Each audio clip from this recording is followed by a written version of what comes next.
नमस्कार, Radhe Radhe. Music smart study channel पर आप सभी का बहुत बहुत स्वागत है। पुनः जुड़ गए हैं हम अपने शास्त्रीय नृत्यों की श्रृंखला को आगे बढ़ाते हुए, और आज उसी श्रृंखला में हम बात करने वाले हैं एक ऐसे शास्त्रीय नृत्य के बारे में जिसकी यात्रा शुरू हुई थी गांव से, और गांव से शुरू होते होते यह मंचों तक पहुंचा, दरबारों तक पहुंचा, और उसके बाद में ये विकसित हुआ शास्त्रीय नृत्य के रूप में। तो यह एक बहुत ही रोचक बात है कि पहले ये गांवों में चलता था, गांव के बाद में ये मंचों पर पहुंच गया, फिर दरबारों में पहुंच गया, और फिर इतना विकसित हुआ कि आज इसको शास्त्रीय नृत्य का दर्जा दे दिया गया। और इस नृत्य का नाम पहले हम बता देते हैं कि, और इसका नाम है कथक नृत्य। कथक नृत्य उत्पत्ति हुई है उत्तर भारत में, और इस नृत्य के बारे में हम थोड़ा सा पहले इतिहास जानने का प्रयास करेंगे।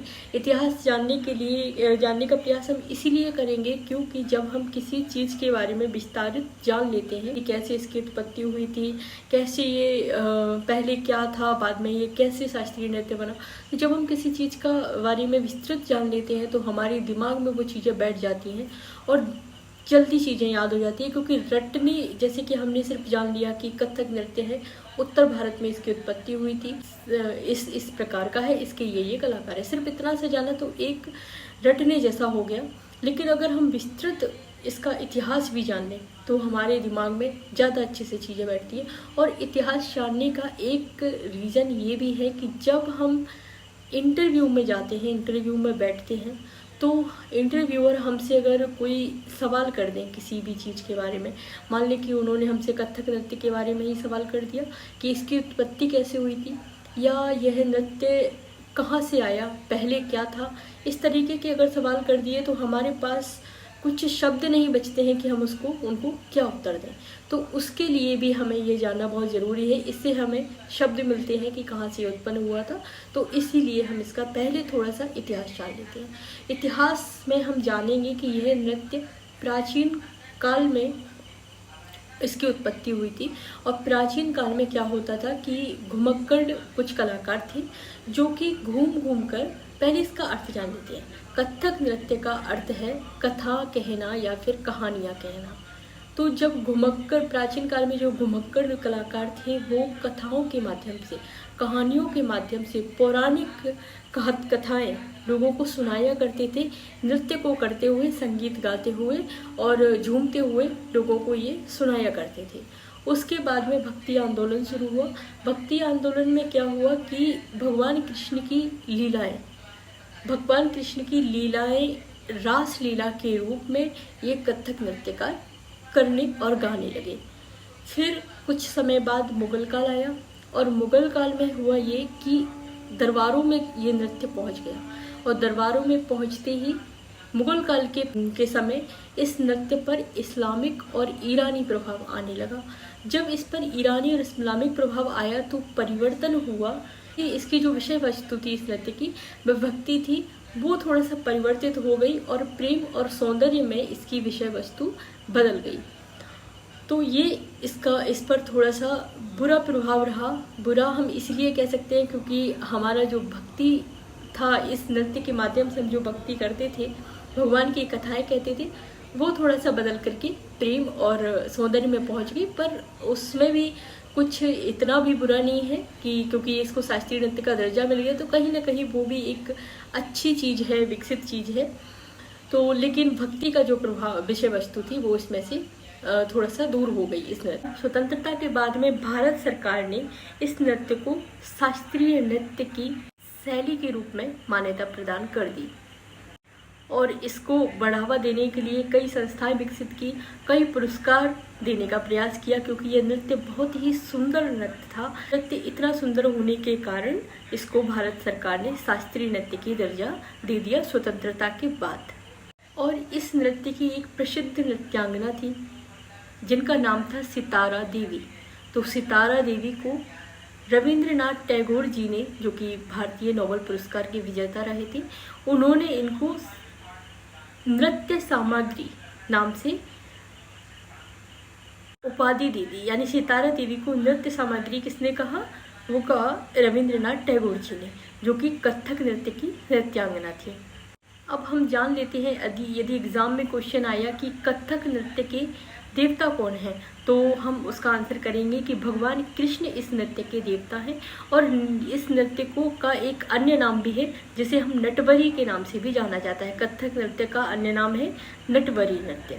ठीक है, अब इस नृत्य के घरानों की बात कर लेते हैं। तो इस नृत्य के 3 घराने हैं। पहला घराना है इसका 3 घराने हैं जिसमें से है लखनऊ, बनारस और जयपुर। ये 3 घराने इस नृत्य के हैं। और एक चौथा नया घराना भी इस नृत्य का बना है जिसे कहते हैं रायगढ़ घराना। राजा चक्रधर सिंह, यानी छत्तीसगढ़ में ये रायगढ़ पड़ता है, तो राजा चक्रधर सिंह इसके संस्थापक रहे हैं। ये नया घराना है जो कि कथक नृत्य का विकसित हुआ है। तो अगर हम वैसे माने तो इस नृत्य के अब 4 घराने हो गए हैं, लखनऊ, बनारस, जयपुर और रायगढ़ घराना। अब थोड़ा सा घराने के बारे में डिटेल्स जान लेते हैं कि इस नृत्य के किस घराने में क्या क्या इस नृत्य की विशेषताएं रही हैं। तो सबसे पहले हम जान लेते हैं कि क्वेश्चन के माध्यम से जान लेते हैं। जैसे कि क्वेश्चन आया कि किस घराने में कथक नृत्य को करते हुए पैरों की गति पर अधिक जोर दिया जाता है। ऐसा कौन सा घराना है जिसमें कथक नृत्य में पैरों की गति पर अधिक जोर दिया जाता है? तो उस घराने का नाम होगा जयपुर घराना। ठीक है, और चेहरे के भावों और सुंदर हस्त संचालन अधिक प्रयोग किस घराने में होता है कथक के लिए? तो वह होगा बनारस और लखनऊ घराना। इसमें चेहरे के हाव भाव और हस्त संचालन अधिक किया जाता है, पैरों की गति पर उतना जोर नहीं दिया जाता। तो ये हुआ लखनऊ और बनारस घराना। अब हम इस नृत्य के साथ गाई जाने वाली एक शैली की बात कर लेते हैं जो कि अधिक प्रचलित है। तो इस नृत्य के साथ एक क्वेश्चन के माध्यम से इसको भी जान लेते हैं कि कौन सी शैली कथक नृत्य को प्रदर्शन करने में या कथक नृत्य के प्रदर्शन को तीव्र बनाने में महत्वपूर्ण भूमिका निभाती है? तो वह है ध्रुपद शैली। तो कथक नृत्य करने में यदि किसी गायन की शैली की बात की जाए तो ध्रुपद शैली का इसमें अधिक प्रयोग होता है। और वाद्ययंत्र, इसके साथ जो वाद्ययंत्र बजाए जाते हैं वह है तबला, हारमोनियम, सारंगी और मजीरा। और अन्य भी वाद्ययंत्र हैं लेकिन जो महत्वपूर्ण वाद्ययंत्र है वह ये 4 मान लीजिए। अब आखिरी में हम इस नृत्य के 10 प्रसिद्ध कलाकारों के बारे में भी जान लेते हैं। थोड़ा सा मतलब शॉर्ट में ही जान लेते हैं, अभी किसी का डिटेल्स नहीं बता रहे, कभी हम इनके डिटेल्स में भी लेके आएंगे। तो इस नृत्य के जो 10 कलाकार हैं उनमें से सर्वप्रथम है पंडित बिरजू महाराज जी। पंडित बिरजू महाराज इसके प्रथम नर्तक हैं। दूसरे हैं दुर्गा लाल जी। तीसरी हैं दमयंती जोशी जी। दमयंती जोशी भी कथक कलाकार हैं। फिर हैं गोपी कृष्ण जी और फिर हैं माधुरी दीक्षित नेने जी। फिर है रानी कर्ण, रोहिणी भाटे और शंभू महाराज, सितारा देवी और श्रुति पटकी जी। अब इस नृत्य की हम बात करें तो एक महत्वपूर्ण कलाकार की भी बात करना नहीं भूलेंगे क्योंकि एग्जाम में ये जरूर प्रश्न आएगा कि रामलाल बरेठ कौन है। रामलाल बरेठ कौन है? तो इनके बारे में आप जरूर लिख लेना। ये कथक कलाकार हैं और किस घराने के कलाकार हैं? ये है रायगढ़ घराने की। राजा चक्रधर सिंह का जो घराना है, नया घराना जो भी बना है रायगढ़ घराना, इसके ये कलाकार हैं। और इनको ये चर्चा में भी आए हैं, अभी 2-1 वर्षों में ये चर्चा में भी आए हैं। तो क्यों आए हैं? क्योंकि इनको 2024 में पद्मश्री पुरस्कार मिला है।